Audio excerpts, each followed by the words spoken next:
Salut les graisseux. Alors, heureux de vous retrouver pour une nouvelle série de vidéos où je vais vous parler d'impression 3D. Donc, des petits objets comme ceci, comme cela, comme ça. Et je vais vous montrer un petit peu comment j'ai fait pour designer par exemple cet objet-ci, qui est un centreur d'embrayage pour le rover V8 avec une boîte LT77, donc boîte à 5 rapports. Le rover V8 qui est toujours en attente sur le chantier que je suis en train de refaire, le Range Rover pour l'utilisation uniquement en tout terrain, donc c'est en bonne voie, ça prend son temps mais ça avance, ne vous inquiétez pas.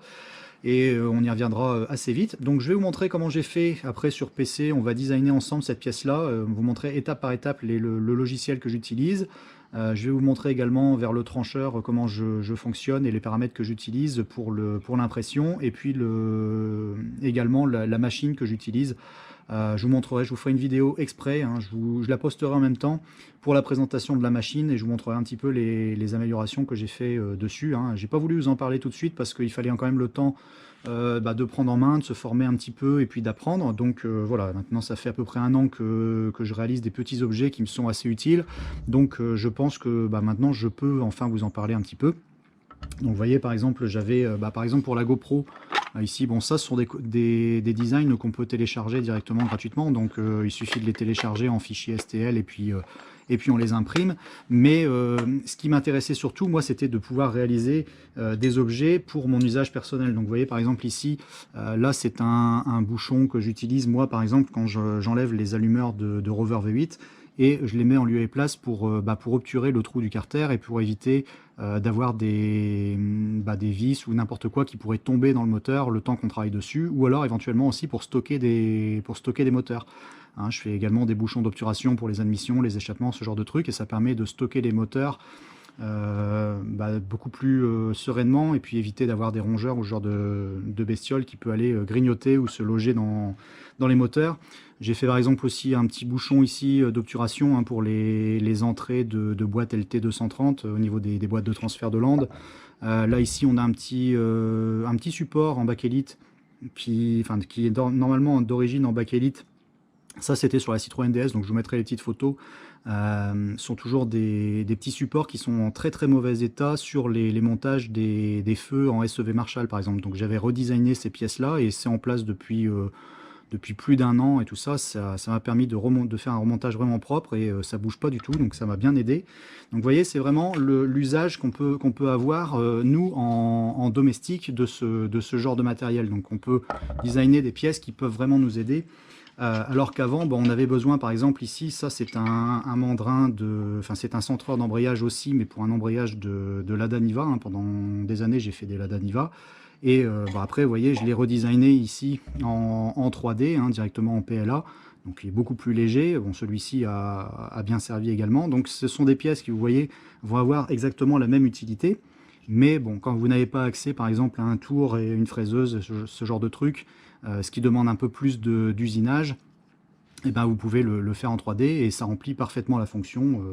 Voilà. Et puis même si vous le cassez au bout de 5-6 utilisations, vous pouvez en réimprimer un et ça coûte vraiment rien à faire.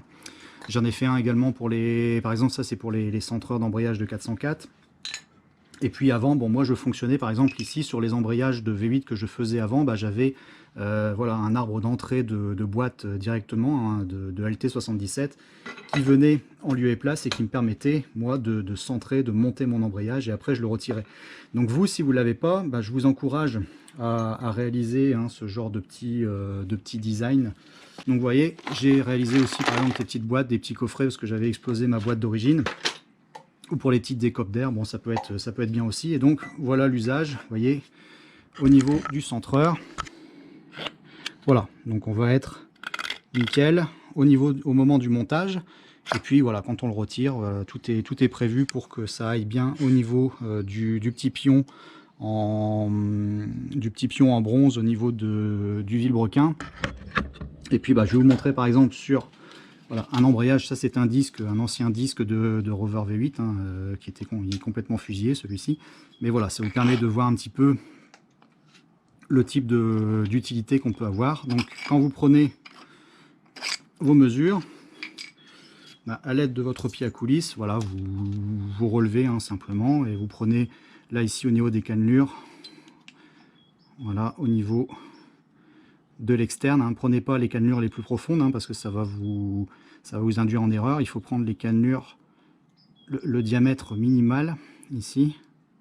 Voilà, donc on va être à 23.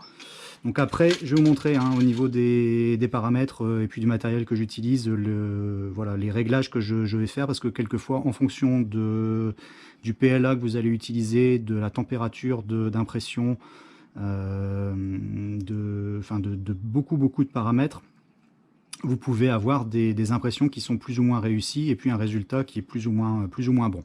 Donc on va passer tout de suite sur le PC et je vais vous montrer. On va designer cette pièce-là à partir de rien, à partir de zéro. Je vais la construire complètement devant vous. C'est parti. Alors, donc on se retrouve sur mon PC et ici, tu vas avoir l'adresse du site que j'utilise, donc Thinkercad.com.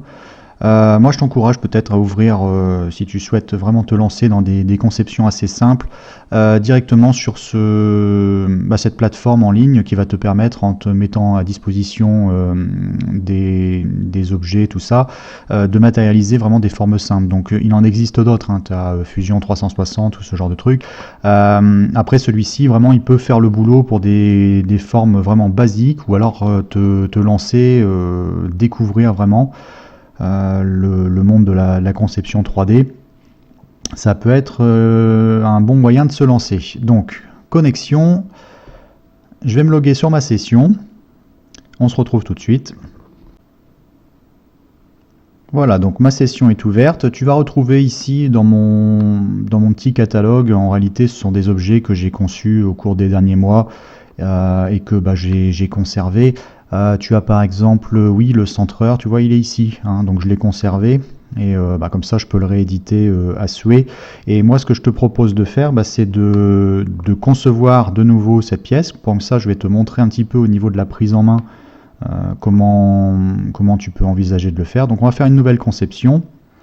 Et puis, ça te permettra de voir un petit peu ce qui est mis à disposition. Au niveau de la capture et puis de tout le processus, je vais faire ça assez lentement pour que tu vois bien à chaque fois que je t'explique les conséquences et puis ce que je suis en train de faire au niveau des tailles, les dimensions, ou alors quand je vais bouger certains objets, pour pas que ça soit trop psychédélique, tu vois, à suivre. Ici, donc, tu as ton plan de construction, hein, qui symbolise directement le plateau de ton imprimante 3D. Et tu vas retrouver la possibilité, tu vois, de l'orienter sous tous les angles, dessus, derrière, devant, en dessous. Tu as la possibilité aussi de zoomer. Voilà, donc ça, on va revenir un petit peu plus tard dessus. Là, je reviens sur la présentation initiale. Et ici, sur la droite, donc en haut, tu vas pouvoir importer des objets. Donc à la limite, quand tu as, par exemple, des objets que tu vas aller chercher directement en format STL sur des sites comme Thingiverse ou ce genre de truc, tu peux les importer et les retravailler aussi ici directement. Tu peux exporter ce que tu as conçu, pareil en fichier STL, pour l'envoyer directement sur ton slicer. Voilà, donc là après tu as les outils, bon ça on va en parler après par la suite. Et tu as ici sur la droite un petit menu qui t'est mis à disposition avec tout des formes simples. Donc nous on va rester sur ça, hein, parce que c'est déjà bien pour démarrer, mais bon, tu as des structures, certaines choses qui sont déjà préenregistrées, qui sont mises à ta disposition. Bon, c'est un petit peu plus complexe et puis c'est pas forcément nous ce qui nous intéresse, du moins ici pour cette vidéo. On va rester sur les formes simples qui te sont proposées et donc qui te permettent quand même d'aller un petit peu plus vite au niveau de la conception, parce que tu vois, tu as des formes, ici par exemple les étoiles ou les dés ou ce genre de trucs. C'est plus simple de les prendre directement et puis de les remodifier par la suite que de partir de systèmes où tu as par exemple uniquement des boîtes ou des cylindres, des ronds, des sphères, ce genre de trucs. Sachant que tu vas pouvoir avoir des objets donc qui sont pleins, comme cela, ou alors tu peux les avoir ici quand ils sont hachurés. Ce sont des formes qui matérialisent du vide, en fait, ça va être du perçage. Et donc quand tu es sur l'objet que tu sélectionnes et que tu viens donc cliquer, déposer directement sur ton plateau, tu peux passer de la forme solide à la forme de perçage, voilà, assez facilement. Et donc tu peux t'amuser avec ça. Donc ce qu'on va faire ici, on va supprimer ça. Moi, ce que je t'encourage à faire, c'est également de passer par un système de petits schémas sur feuille blanche. Donc je te mettrai une petite capture à l'écran. Moi, je matérialise toujours l'idée que j'ai sur la forme d'un petit dessin, donc vraiment sur feuille papier, où je remets mes dimensions, mes hauteurs, diamètres, tout ça, la forme générale, et ça me permet d'avoir mon espèce de petit brouillon et de passer de la forme papier à la forme, on va dire, numérisée 3D directement ici sur ce type de logiciel ou de plateforme en ligne. Donc pour fabriquer notre centreur, on va se servir d'un cylindre. Alors je vais te montrer une des façons de procéder, et puis ça te montrera un petit peu également au niveau de la prise en main. Donc tu cliques, tu déposes, et tu as donc un cylindre ici qui t'est proposé avec son petit menu à chaque fois à côté. Donc là par exemple tu as le nombre de côtés. Alors on va zoomer un petit peu. Alors, on va se centrer sur la pièce. Voilà. Voilà, ici tu as le petit onglet côté qui te donne le nombre de pans que tu vas avoir sur ton cylindre. Donc là en l'occurrence on est à 15, voilà, tu peux descendre à 12, donc là tu as 12 pans au niveau de cette forme cylindrique, et nous ce qu'on va chercher à faire, c'est aller au maximum la forme la plus ronde possible, qui ici correspond à 64. Tu as également le bevel ici qui signifie le biseau, voilà en anglais. Donc là si tu joues un petit peu avec ce curseur, tu peux aller biseauter ta pièce. Voilà, là tu le vois bien, si je t'oriente comme ça, voilà, tu peux biseauter ta pièce pour éviter par exemple qu'elle coince quand tu veux l'insérer quelque part. Et tu as également le nombre de segments ici de ta pièce qui va te permettre de plus ou moins l'arrondir, un petit peu de la même façon qu'on joue avec le curseur ici des côtés. Donc tu peux aller au max, où là tu as une forme vraiment très très arrondie. Et donc ça t'arrondit ta pièce ici au niveau du point haut, mais également au niveau du point bas. Donc nous on va rester sur un seul segment. Et puis voilà, je vais te montrer un petit peu par la suite comment on peut travailler là-dessus. Donc la forme en biseau, pour l'instant on va revenir à 0. Nous ce qui nous intéresse, ça va être déjà de le mettre au bon diamètre. Alors donc on sélectionne, tu peux le faire directement en rentrant la valeur qui t'intéresse ici. Donc moi j'ai besoin qu'il soit de 23 de diamètre, donc on met 23, 23, voilà. Donc tu peux rentrer la valeur manuellement, mais également si tu veux, tu peux, par exemple ici on va le faire pour la hauteur. Moi je vais avoir besoin pour créer la partie du manche de monter à une hauteur de 87. Donc tu prends directement ton petit truc, tu vois, et puis tu peux monter voilà, comme un ascenseur. Voilà, tu peux monter à la valeur qui t'intéresse. Bon, à 87. Pouf, voilà, on y est. Voilà, donc on va se concentrer pour avoir une belle vue sur l'objet. Là, donc on est en train de concevoir au niveau du manche, et on va fonctionner avec un système où je vais venir empiler des petits blocs pour arriver à la forme complète générale qui m'intéresse. Voilà, donc là 23,87, on va le biseauter un petit peu. Voilà, ici, on va lui donner cette forme là, on va le mettre à 88, c'est pas mal. Et on va rester sur un seul segment. Et donc comme je t'ai expliqué auparavant, tu vois, ça a biseauté également la partie basse. Donc ce qu'on va faire, on va reprendre un petit cylindre ici, qu'on va mettre également aux mêmes dimensions. Donc on le monte à 64 de côté également. Voilà. Et au niveau dimension, on va le mettre à 23 également. 23, 23. Non. Voilà. Tac. Là, on a notre cylindre, et tu vois, je ne vais pas le biseauter du tout au niveau de sa forme. Donc si je te change l'orientation, voilà, tu vois, il est vraiment plein, avec une arête qui est, des arêtes qui sont vraiment franches au niveau des bords. Et nous, ce qui va être intéressant pour cet objet, c'est de venir le noyer dans la partie basse. Donc on va prendre un petit peu de recul. Voilà. Je clique et je sélectionne mes deux objets. Voilà, donc là tu vois, ils ont été sélectionnés tous les deux, et je vais utiliser les outils qui me sont proposés ici dans le petit menu là-haut, et je vais aligner ici. Et là donc tu as des curseurs qui apparaissent, qui te permettent de centrer tes objets. Donc tu peux les centrer, tu vois, sur les côtés, ou tu peux les centrer sur eux-mêmes. Voilà, si on clique dessus ici, voilà, là par exemple on les a centrés sur cet axe-là. Et après, ce qui nous intéresse, c'est vraiment de les centrer parfaitement, comme ça. Donc on va revenir en arrière. Là, tu vois, on a fait quasiment, on a noyé notre cylindre du bas avec le premier cylindre qu'on a conçu. Donc là, on est bon, ça m'intéresse. Je vais resélectionner mes deux objets et je vais venir les fusionner avec la fonction ici regrouper. Voilà. Et donc là, je me retrouve avec mon manche qui est terminé, tu vois, la partie basse. Et là, j'ai un objet unique. Donc si je le prends et que je le déplace, voilà, c'est un objet unique.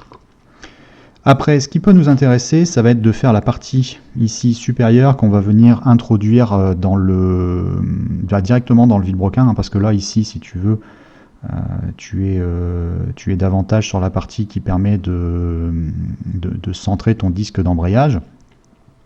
Alors ce qu'on va faire, on va changer de plan de construction. Donc on va utiliser cet outil-là, qui est proposé ici à droite. Et là, tu vois, je me balade dans le système avec une proposition de plan de construction. Voilà, donc si je clique ici, moi ce qui m'intéresse, c'est de vraiment travailler sur le plan de construction supérieur de ce manche. Et je vais venir également cliquer et déposer un cylindre. Alors pareil, on va le mettre à 64 de côté aussi, celui-ci. Voilà. Et au niveau des dimensions, celui-ci, au niveau du diamètre, on doit être à 19 uniquement. Donc ça, c'est la partie qui va venir dans le pion du vilebrequin.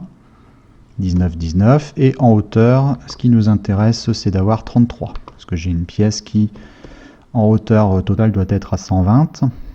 Voilà, 33. Et on peut faire de plusieurs façons. Donc soit tu viens la centrer également par rapport à la partie du manche ici, ou alors tu peux également travailler sur cette partie-là et puis venir par exemple biseauter cette partie. Voilà, donc on va le biseauter, voilà, comme ça c'est pas mal. Voilà, en segment unique également. Un petit peu plus, voilà. Et donc ça a encore biseauté la partie basse. Donc ce qu'on va faire, on va venir noyer également la partie basse parce que ça m'intéresse pas d'avoir cette création de points de fragilité, si tu veux, si je viens le coller directement ici sur le manche. Voilà, donc on va le mettre à la bonne dimension. On va faire un 19, 19. Voilà, un 19 de diamètre. La hauteur, là on est à 20, donc ça sera noyé parfaitement. Et tu vois, au niveau des arêtes, je vais rester sur des arêtes franches. Je le mets à 64 de côté. Et ce que je vais faire, je vais sélectionner ces deux-là uniquement. Je vais venir les centrer également, les aligner. Voilà, tac, tac. Là, on est bon, c'est bien. Je resélectionne tout et je vais fusionner. Voilà, donc j'ai regroupé, terminé. Et ce que je vais faire maintenant, c'est que je vais sélectionner ce que je viens de créer et également la partie manche et on va les centrer également. Tac, tac. Voilà, donc c'est venu vraiment se mettre bien au centre. Et on va fusionner ça aussi. Voilà, donc terminé. Là, si tu veux, on a un outil qui est quasiment va être fonctionnel. Alors, on va revenir sur le plan de travail initial. Tac. Voilà. Donc là, j'ai un objet que je peux déplacer à souhait. Je vais le centrer. Voilà, comme ça. On va prendre un petit peu de recul. Et voilà, donc tu peux le voir sous plusieurs angles. Hein. Il suffit de tourner de la façon dont ça t'intéresse. Ce qui peut être intéressant, c'est de lui ajouter un petit anneau ici en bas pour avoir une bonne préhension. Donc on va se recentrer là-dessus.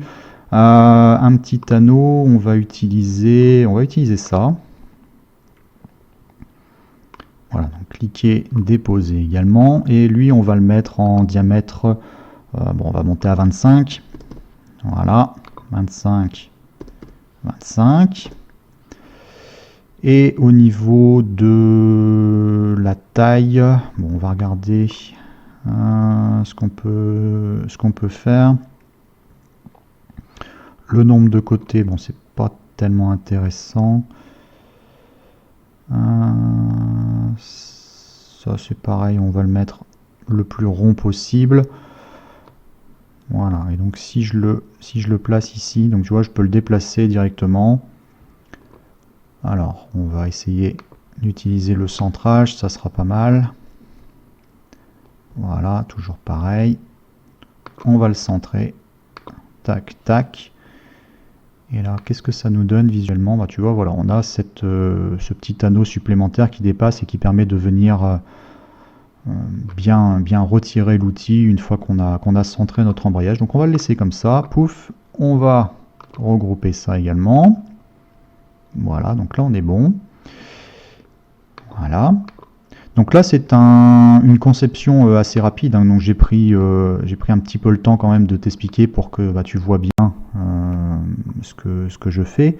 Mais ça peut aller très vite, et c'est surtout que au niveau de la conception, tu as toujours plusieurs manières de faire. C'est-à-dire que si tu le souhaites, tu peux concevoir aussi ton objet d'autres façons. C'est-à-dire que finalement ton tube, on peut considérer que c'est jamais qu'un tube qui fait 19, enfin qui fait 19 de diamètre, mais sur une hauteur totale de 120 par exemple. Voilà, donc tu peux l'amener ici à 19, là à 19 également. Tu peux lui faire un petit biseau comme ça, et puis finalement tu peux venir également noyer avec un manche par la suite, qui lui va être, comme on a fait tout à l'heure, à 23 par exemple, 23 à 23, mais pour une hauteur qui n'est plus que de 87. Donc voilà, tu fais ça, tac, tu le montres au niveau du côté, et puis finalement tu peux regrouper les deux. Voilà, donc tu as fait tes deux morceaux ici, et puis parce que ce qui t'intéresse, ça va être de les centrer également. Et tu vois, normalement, en moins d'une minute, tu peux concevoir une pièce assez facilement. Après, bon, il y a un petit peu de finition, mais ça peut vraiment aller très très vite, et il y a toujours plusieurs manières de faire si tu veux.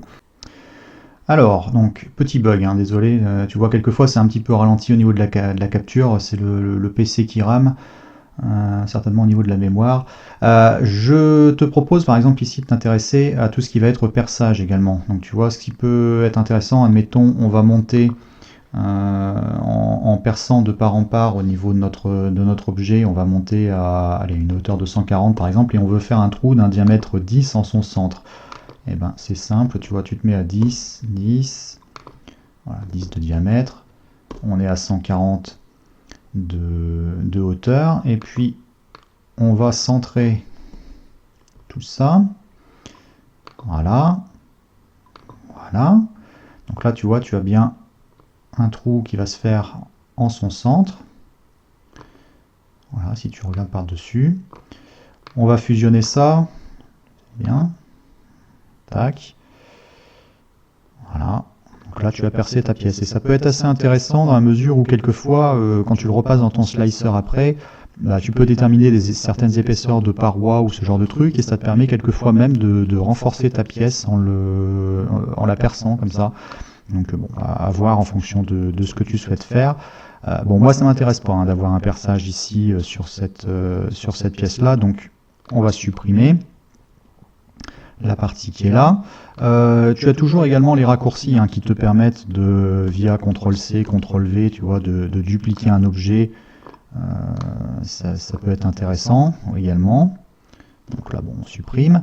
Tout à l'heure, on a regardé également, il y avait le système des angles ici. Donc si tu veux, tu peux également orienter ton objet, lui donner un certain angle. Bon, moi, on va rester bien à la verticale ici, mais bon, quelquefois, ça peut être intéressant, par exemple, de le retourner aussi, une fois que tu l'as conçu, et puis tu mets vraiment la face qui a le plus de surface contre le plateau. Ou alors bon, quelquefois tu peux donner un certain angle aussi, ça permet quelquefois de renforcer également les pièces. Bon là on est plus dans... c'est déjà un mode un peu plus expert. Nous on va rester sur des choses assez simples. Et puis je vais te montrer également, par exemple avec ce tube ici, tu as ici la possibilité, tu vois, si tu cliques là, de venir monter directement une pièce à la hauteur qui t'intéresse, mais tu peux également la descendre au niveau de ton plan de construction. Tu vois. Donc voilà, des petites fonctionnalités qui sont intéressantes également. Alors, ce qui peut être intéressant également, tu vois, donc là on a changé de plan, ça va être de quelquefois estampiller ta pièce directement ici. Moi j'aime bien le faire sur la partie supérieure pour te repérer par rapport à son utilité, c'est-à-dire savoir pour quel montage tu vas pouvoir t'en servir. Quelquefois, si tu as plusieurs objets qui ont été créés, tout ça, tu peux oublier, plus te souvenir à quoi ça sert. Donc là, pour ça, on a la fonction ici qui est assez intéressante aussi, de venir faire un petit texte. Alors c'est assez basique au niveau des possibilités. Moi, tu vois, par exemple, je vais mettre que c'est pour une LT. Et on va venir le centrer sur la pièce. On va l'adapter également en taille. Tu as des propositions pour les polices également qui te sont faites. Et voilà, en taille, moi, je vais essayer de miniaturiser un petit peu tout ça. Et puis, on va essayer de le centrer.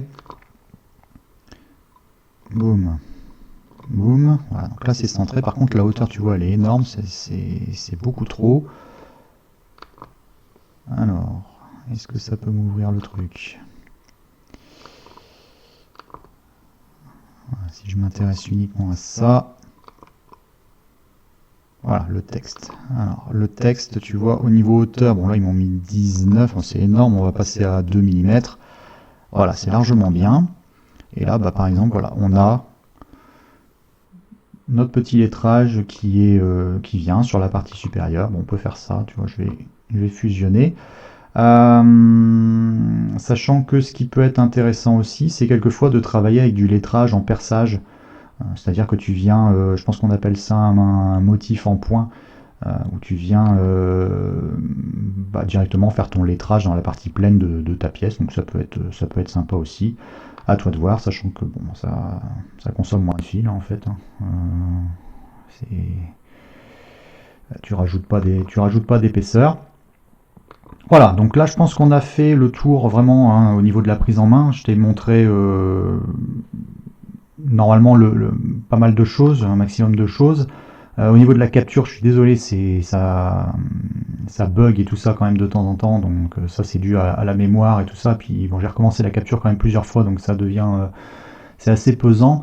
Ce qui est intéressant également, donc maintenant que ton objet est terminé, tu vois, moi je l'ai renommé ici, donc je l'ai mis centreur exemple pour YouTube. Voilà, et après tu l'exportes directement en format STL et on va le retrouver dans le slicer où là tu vas vraiment paramétrer les caractéristiques d'impression que tu souhaites pour aller vraiment sur la dernière étape où là tu vas avoir la matérialisation physique de ton objet via l'imprimante. Donc tout ça se passe dans le slicer tout de suite. Alors, on se retrouve directement ici dans le slicer, qui est le logiciel de trancheur qui est livré directement dans la clé USB avec l'imprimante. Donc tu vois, c'est pour ça que tu retrouves ici le nom de l'imprimante que j'utilise. Et tu vois que j'ai ouvert l'objet que je suis allé chercher dans mes fichiers.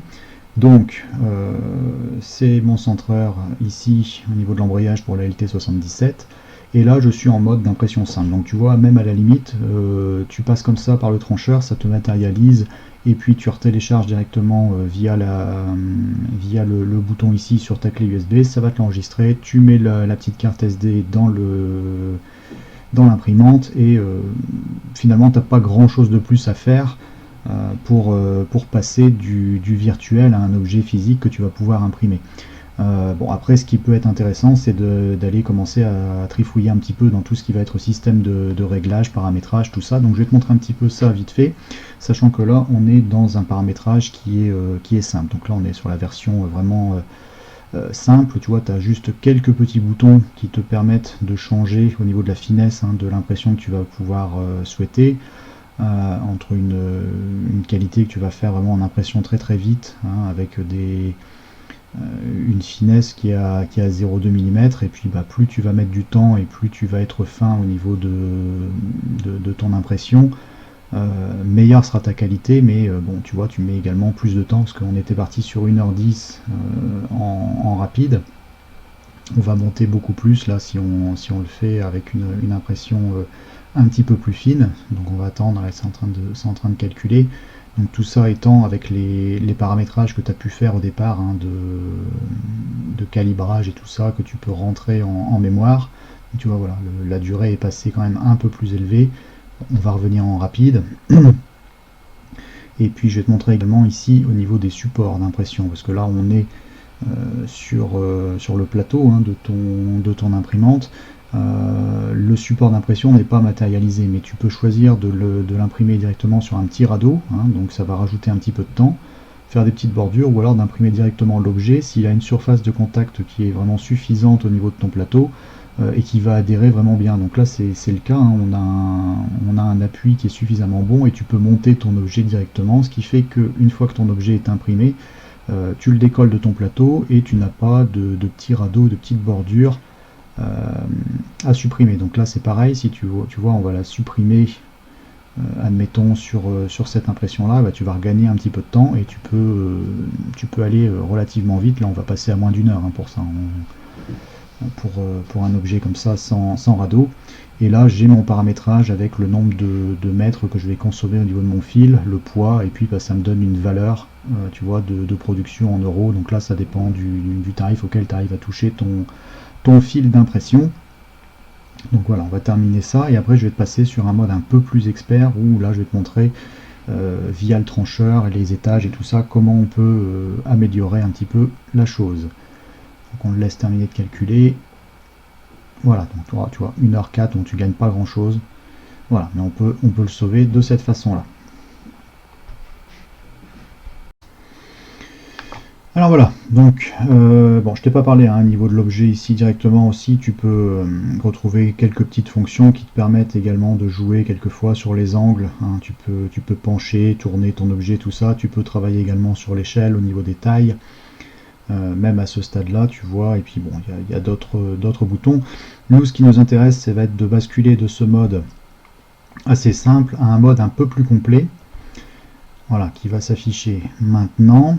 Voilà, et là tu vas retrouver davantage d'onglets où tu vas pouvoir aller trifouiller un petit peu au niveau des réglages, sachant que voilà, tu vas avoir les petits onglets qui sont là, tous les petits paramètres qui vont pouvoir être réglés, les épaisseurs de couche, les températures, les remplissages, les supports, et puis régler tout ce qui va être diamètre de buse. Bon là c'est plus les paramètres techniques vraiment de la machine. Mais tu peux par exemple ici influer directement même sur la température que tu souhaites avoir au moment de l'impression, que ça soit au niveau de la buse ou au niveau du plateau, donc tu vois ici, bon, on va rester sur ces paramètres là, les 200 degrés ici en impression au niveau de la buse, c'est très bien. Ce qui peut être intéressant de regarder, c'est ici, tu vois, en réalité quand on parle de cet objet là, il apparaît plein, mais à l'intérieur en fait tu vas trouver au-delà de l'épaisseur de la paroi que tu vas déterminer, tu vas trouver en fait une structure en treillis. Donc c'est pour ça que au niveau du 3D, on peut choisir au niveau de la structure. Je vais te le mettre en couche, tu vas comprendre. Donc là ça va te le matérialiser, tu vas un petit peu mieux comprendre comment c'est fait. Et si je descends, tu vois, au niveau de la conception, tu vas comprendre que dedans, en réalité, c'est tressé. Donc tu vas trouver des parties vides. On n'est pas sur un filament qui est déposé de façon continue pour créer un objet qui est totalement plein. Tu vois, tu as une structure à l'intérieur en treillis, et donc là, on est sur un taux de remplissage à 10%. Ce qui peut être intéressant, c'est par exemple de monter à 20%. Et donc plus tu vas monter au niveau du taux de remplissage, plus tu vas finalement renforcer ton objet. Tout dépend également des angles que tu veux choisir, des formes que tu vas choisir également pour ton treillis, les épaisseurs aussi de parois, tout ça. Et donc là, par exemple, si bon, on va faire l'objet en entier, là tu vois, ça il a été calculé. Mais si on regarde ici au niveau de la structure interne, tu vas voir que quand il va avoir fini de calculer là, on va avoir une structure qui va être un peu plus dense parce qu'on est monté au niveau du taux de remplissage à 20%. Et tu peux monter comme ça à 50, même à 100%. Donc si tu montes à 100%, tu vas avoir vraiment un objet qui est fait de filaments déposés et pleins. Donc tu n'auras pas de vide du tout à l'intérieur. Donc ça, c'est ça qui est intéressant. Donc là, on va le laisser terminer de calculer. Et tu vois, on va voir un petit peu comment c'est fait à l'intérieur. Et tu vas pouvoir passer tous les stades visuellement. Il est en train de calculer également là.